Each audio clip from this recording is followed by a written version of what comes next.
Good morning everyone. Welcome to my YouTube channel. My name is Elizabeth Febrianti Sosa.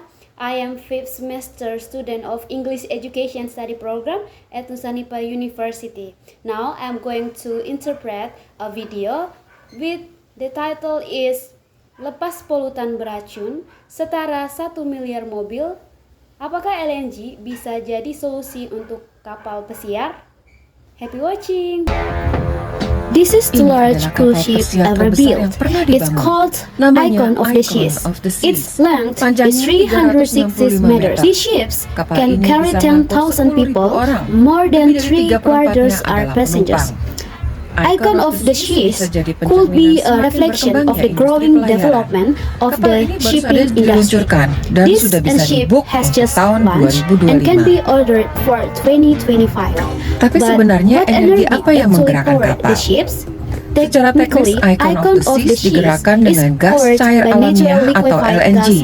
Ini dianggap bahan bakar yang lebih ramah lingkungan. Perusahaan pemilik kapal pesiar ini, Royal Caribbean, sudah mendapat pertanyaan menyangkut strateginya di bidang keberlanjutan. Pihak perusahaan tidak menjawab permintaan DW untuk wawancara. Sebaliknya, Carnival Corporation yang jadi perusahaan pelayaran pesiar terbesar di dunia bersedia memberikan wawancara. Salah satu slogannya adalah berkelanjutan dari kapal hingga pantai.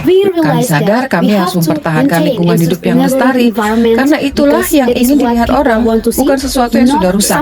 Mereka ingin melihat lokasi-lokasi yang cantik, dan kami berusaha membawa mereka ke sana. 3 perusahaan kapal pesiar terbesar yaitu Carnival, Royal Caribbean, dan Norwegian Cruise Line atau NCL punya status hijau. NCL bereksperimen dengan campuran biofuel sebagai bahan bakar dan terus menggunakan apa yang disebut marine gas oil.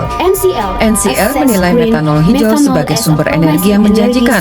Carnival dan Royal Caribbean terus menggunakan bahan bakar biasa dan membanggakan LNG. Ini bahan bakar paling bagus yang ada sekarang dari sudut pandang emisi gas rumah kaca. Kami jadi pelopornya dalam industri ini. Tapi apakah kerugiannya bagi lingkungan hidup? Menurut sebuah studi, berlayar dengan kapal pesiar melepas emisi karbon lebih dari 2 kali lipat dibanding perjalanan dengan pesawat terbang serta tinggal di hotel bintang 4. Banyak kota di Eropa, termasuk salah satu pelabuhan Eropa yang paling sibuk yaitu Barcelona, sudah membatasi kedatangan kapal pesiar karena emisinya.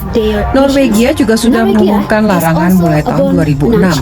Hanya kapal-kapal yang melepas nol emisi diizinkan datang ke fjord di sana. Ini dampak dari sebuah penelitian yang mengungkap bahwa kapal pesiar di Eropa melepas polutan beracun ke udara sama banyaknya seperti 1 miliar mobil.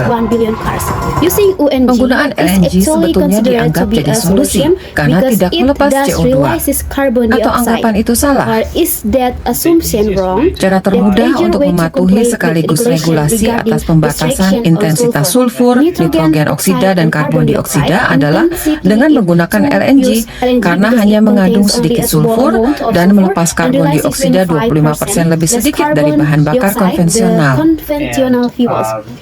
Rekaman kamera inframerah ini menunjukkan kapal yang memakai bahan bakar LNG.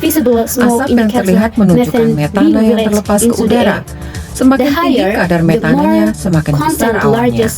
Industri kapal pesiar melepas sekitar 30 juta ton gas rumah kaca setiap tahunnya. Itu sama dengan emisi dari 75 pembangkit listrik yang digerakkan gas alamiah setiap tahunnya. Kembali ke pertanyaan, apa yang menggerakkan industri miliaran dolar ini?